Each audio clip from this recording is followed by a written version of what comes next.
গোটা সিদ্ধ বানাচ্ছি। গোটা সিদ্ধর জন্য আলু নিয়েছি, কাঁচা আলু, রাঙা আলু। কাঁচা আলুটাই নতুন উঠেছে। রাঙা আলু,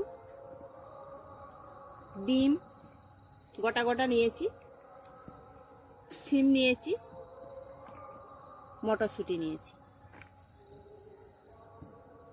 আর মুগ কলাই আগে থেকে আমি ভিজিয়ে রেখেছিলাম, সারা রাত ভিজিয়ে রেখেছিলাম। এবার আমি রান্নাটা শুরু করছি, আপনারা দেখতে থাকুন। হাঁড়িতে জল নিয়ে নিয়েছি, জলটা গরম হয়ে গেছে। এরপর আমি মুগ ডালটা দিয়ে দিচ্ছি।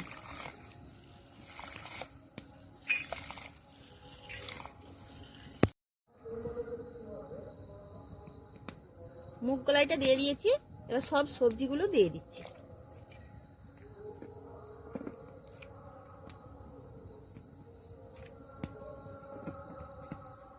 গোটা গোটা দিয়েছি রাঙা আলু,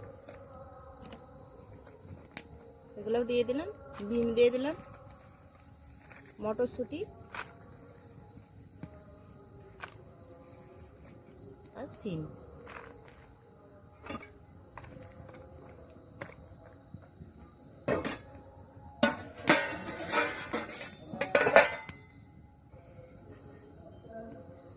কয়েকটা আমি কাঁচা লঙ্কা নিয়েছি, সেটা দিয়ে দিচ্ছি এর মধ্যে। আর দিয়ে দিচ্ছি নুন পরিমাণ মতো।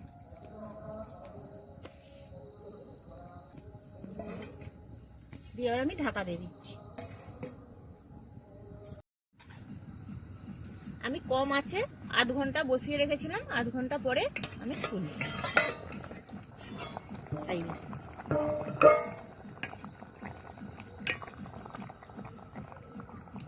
আলু সেদ্ধ হয়ে গেছে, রাঙা আলু সেদ্ধ হয়ে গেছে। এবার এটা আমি নামিয়ে নিচ্ছি। নামিয়ে দিয়ে একটা মশলা তৈরি করব।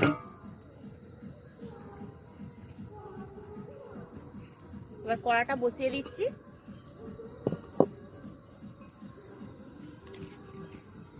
কড়াটা গরম হয়ে গেছে, আমি দিয়ে দিচ্ছি সরিষার তেল।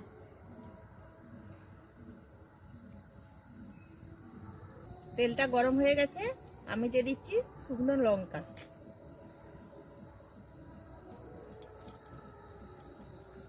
আর গোটা জিরে।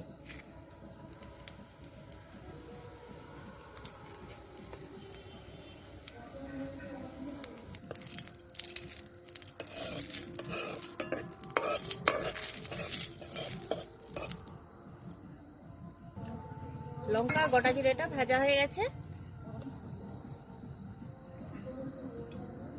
আমি এবার দিয়ে দিচ্ছি জিরে গুঁড়ো, হাফ চামচ জিরে গুঁড়ো দিলাম।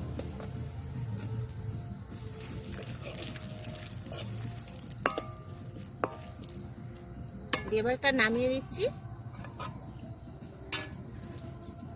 এবার আবার হাঁড়িটা বসিয়ে দিচ্ছি।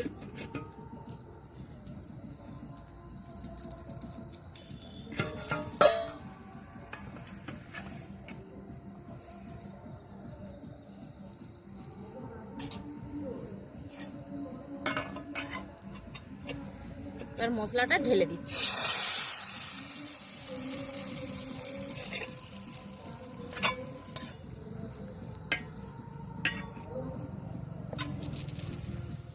এবার দিয়ে দিচ্ছি চিনি।